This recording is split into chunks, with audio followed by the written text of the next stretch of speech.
Hashtag the most comfortable retirement life. What does it look like? I've summarized 8 points. Let's see if you meet the standards. After retirement, how can one truly live a comfortable life? This is a question every person entering old age will think about. As we age, it becomes more important to plan our lives well. A comfortable retirement life is not just about material satisfaction. It also includes spiritual peace and contentment. I've summarized the following 8 standards. Let's see if you meet them. 1. A pension above 5,000 yuan, approximately $700. If you are a single, elderly person, your pension should be at least 5,000 yuan. Although you are living alone, the expenses are not much less. You still need to pay property fees, and water, electricity, and gas savings are minimal. When you have some illness or pain, you might need to hire someone to take care of you. Therefore, a pension of at least 5,000 yuan is necessary. If it's a couple living together, then as long as the combined pension of both is above 8,000 yuan, that will suffice. With such an income, you can cover daily expenses and have some leftover for medical expenses. 2. Savings above 500,000 yuan, approximately $70,000. As the saying goes, if a person has no long-term worries, they will have immediate concerns. If there's no surplus at home, won't you be caught off guard when something happens? On the road to aging, it's impossible not to encounter some ailments. Having some savings on hand means you won't panic when you need to see a doctor. Having a certain amount of savings in retirement is the foundation for ensuring the quality of life, allowing you to handle unexpected situations with ease. 3. Owning your own home, less than 20 years old. For elderly people to live comfortably, they must have their own home. If an elderly person doesn't have their own home and has to move around renting, living a life of instability, how can they be happy? The age of the house should preferably not exceed 20 years. Once it's over 20 years old, various problems start to emerge, with constant repairs being needed. This not only is a mental burden, but also especially costly. It is difficult for the elderly to live peacefully in such conditions. Moreover, the house must either have an elevator or be on the first or second floor of a building with stairs. As you get older, climbing stairs becomes increasingly difficult. If you live in a high-rise without an elevator, the elderly might find it hard to even go downstairs, bringing many inconveniences to life. 4. No children who depend on parents for support. If your children are not self-reliant and do not work hard, and constantly ask the elderly for money, the elderly will not have a good life. Having children who rely on their parents not only affects their mood but also drains their pockets. In such a scenario, how can the elderly possibly be happy? Raising independent and self-reliant children is key to a happy retirement, allowing you to enjoy your life without worrying incessantly about your children. 5. Good health, without major chronic diseases. In old age, having good health is the primary element of a happy life. If you lose your health, even if you have a lot of money, you will not be able to enjoy it. If you are plagued by illness and suffer from pain every day, how can you talk about happiness? Health is the most precious wealth. Maintaining good health is essential to enjoying the beautiful time of your later years. 6. Having a good attitude. Life is full of ups and downs. It's impossible to avoid trouble. Some elderly people sigh and blame others when things don't go their way. Such elderly people find it difficult to live happily. Elderly people with a good attitude, even when faced with major problems, can maintain emotional stability and are not easily affected by negative events. They eat and drink without letting things weigh on their minds. Such a good attitude is not only beneficial to both mind and body, but also enhances the sense of happiness in life. A calm and positive mindset allows elderly people to remain optimistic and joyful in the face of life's various changes. 7. Not smoking, drinking, or playing gambling. In old age, It's important to cultivate both the body and mind appropriately. If you indulge excessively in bad habits like eating, drinking, and playing without moderation, you not only waste money but also harm your body. Elderly people without bad habits have a higher chance of longevity. Maintaining a routine of going to bed and waking up early every day keeps the body in a relatively good state. Healthy living habits not only extend life but also ensure a good quality of life in later years. 8. Having a harmonious relationship with your spouse or a close confidant if single. In old age, having a harmonious relationship with your spouse is one of the great blessings of life. Elderly people are most afraid of being alone. Not only is life boring, but it also increases the chances of developing dementia. If you don't have a spouse, it's best to have a close confidant who understands and cares for you. With a confidant's companionship, life won't be lonely, and when you occasionally catch a cold or fever, having someone by your side to care for you will help you recover faster. Warmth and support in interpersonal relationships are an important part of a happy life. The above 8 standards cover aspects of material, health, mindset, and interpersonal relationships, helping you evaluate whether you have reached an ideal state of retirement life. These standards are not absolute. Everyone has their own rhythm and way of living. However, regardless, maintaining health, cultivating good living habits, and valuing inner peace and happiness are all important pathways to a happy retirement. How many of these standards do you meet? Share your thoughts, and perhaps in doing so, you can find an even happier way of life. After retirement, I discovered a phenomenon. Many women's post-retirement lives are basically like this. I am 57 years old this year, and I retired 2 years ago. After retirement, I dance in the square every day. There, I met many retired women, and I found that their lives are very similar to mine. They live in almost the same way. 1. Regardless of pension amount, they are reluctant to spend money. No matter how much or how little their pension is, they are unwilling to spend it. Besides the necessary living expenses, they save part of the money in the bank, and the other part is used to improve their children's lives. As for themselves, they save as much as they can and won't spend a penny recklessly. 2. Daily activities are limited to the supermarket, vegetable market, and park.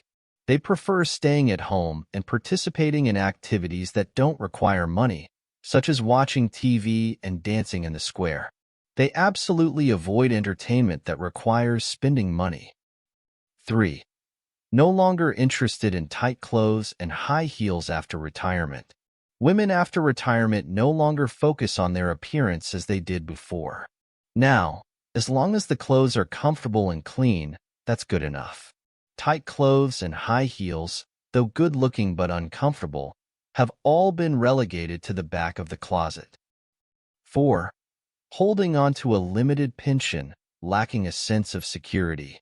They strongly desire to earn money to supplement the household, but, due to their age, they have no means of doing so.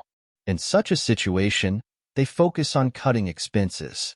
To save money, they cook all 3 meals at home, never ordering takeout or dining out, and proudly claim that eating at home is healthier.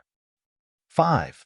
Before retirement, they would instantly change the channel if they saw a health lecture on TV. After retirement, they listen attentively. They fear missing a single word. In life, they strictly follow the advice given in these health lectures.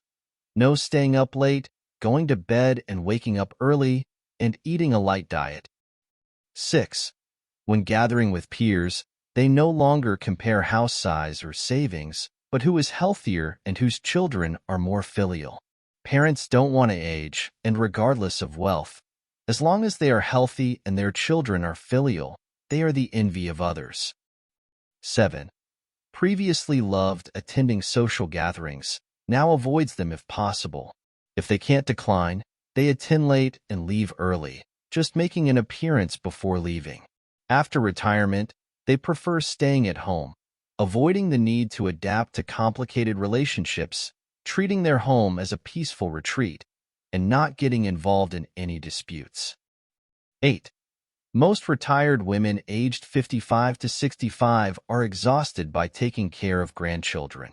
They spend their remaining energy in their children's homes, doing housework and taking care of grandchildren, contributing both money and effort but gaining little in return. 9. After finally raising their grandchildren, they age as well.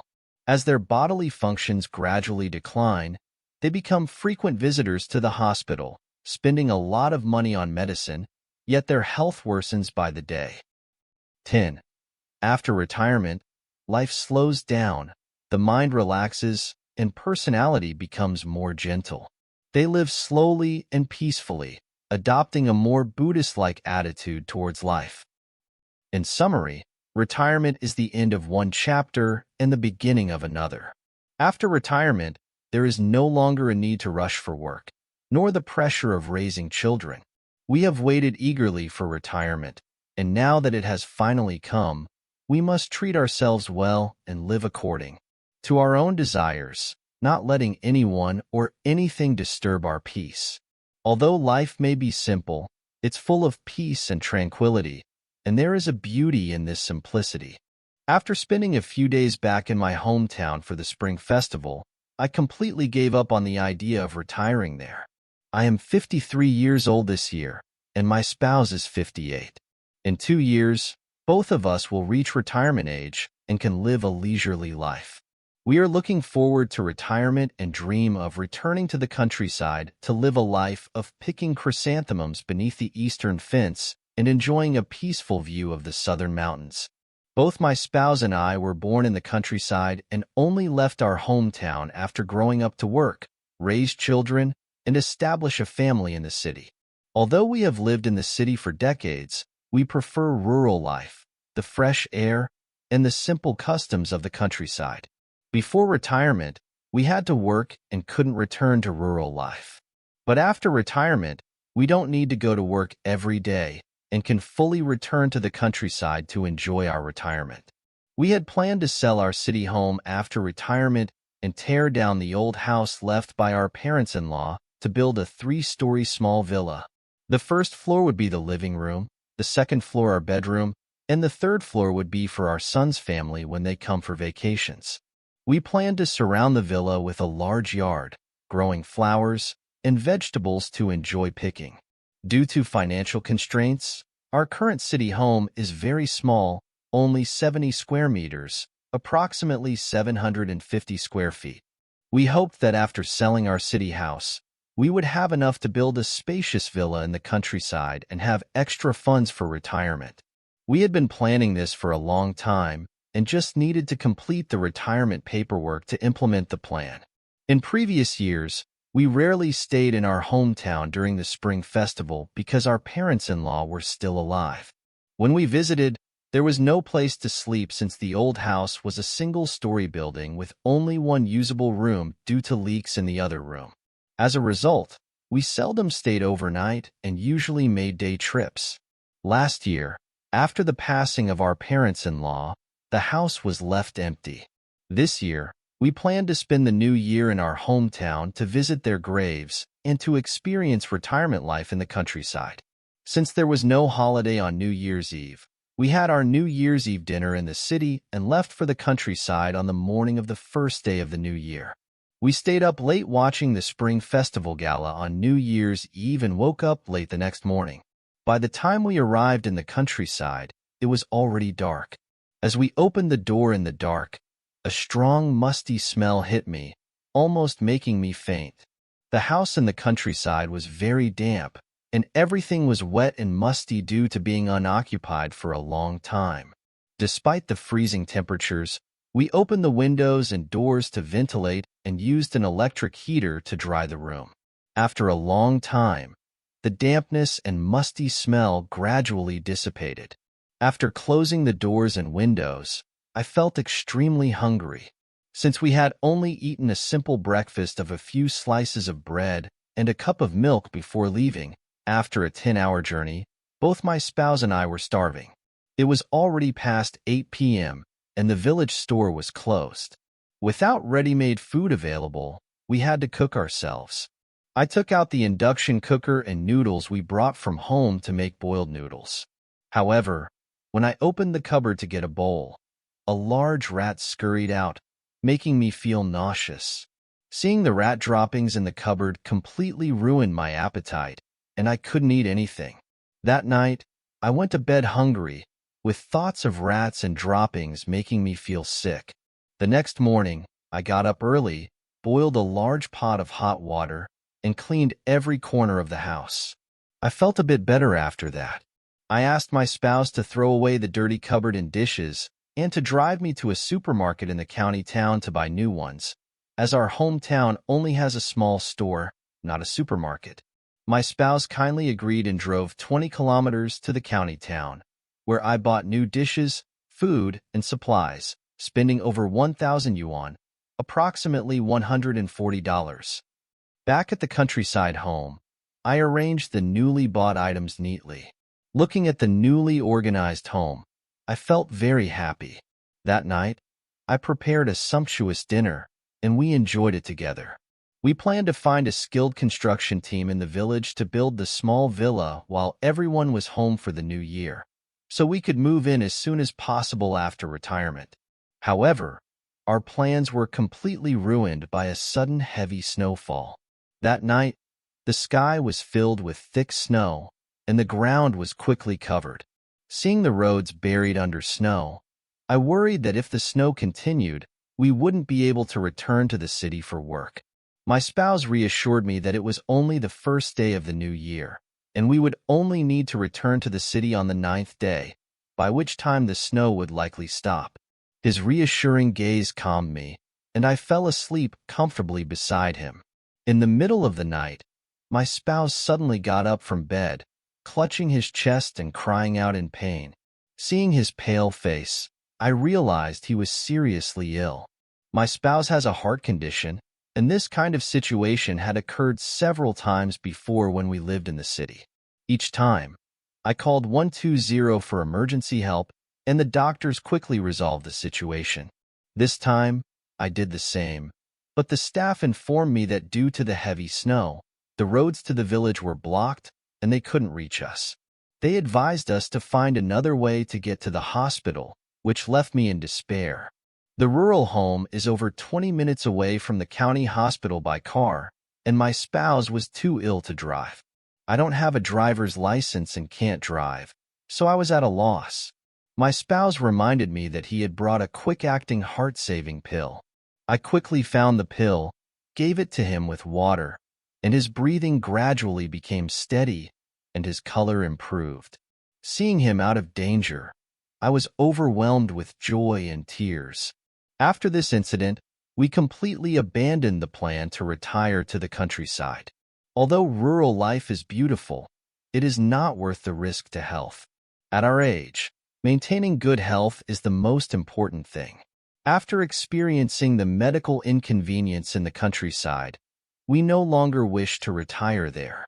Do you think our choice is right? Alright, that's all for today. Thank you for watching. I hope today's sharing touched you. For those who haven't subscribed yet, don't forget to click subscribe so we can accompany you every day. Let's grow together, find happiness, and grow old slowly together. See you next time.